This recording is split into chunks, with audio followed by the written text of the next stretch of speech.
کچری ستاسو لاسونه میږي کیږي یا ستاسو خپې میږي کیږي یا د دې سره ستاسو لاسونه سوزي یا ستاسو خپې سوزي نو د دې ټیک کېدو دپاره زه تاسو ته داسې خوراک ښیم چې د هغې سره ستاسو په دې میږي کېدو او په دې سوځېدو کې ډېر زیات بهتروالی راځي.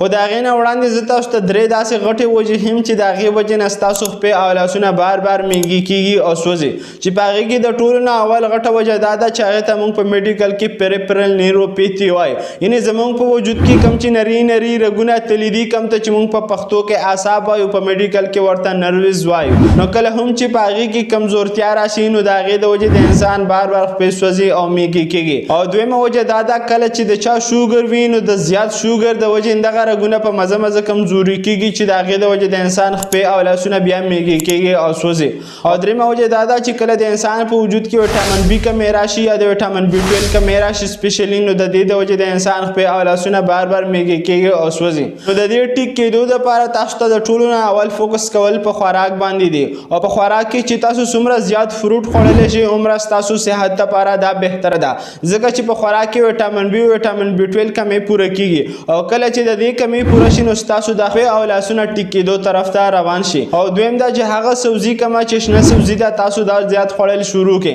چې د دې سره هم د انسان په وجود کې ویټامین بي او ویټامین بي 12 ډیفیشنسي چې کومه وي هغه پوره کېږي. خو که چېرې ستاسو په وجود کې د ویټامین بي یا ویټامین بي 12 ډیفیشنسي ډېره زیاته وي نو هغه د میډیسن په ذریعه باندې پوره کېږي چې د هغې دپاره ټیبلیټ او انجکشن هم اویلیبل دي نن سبا.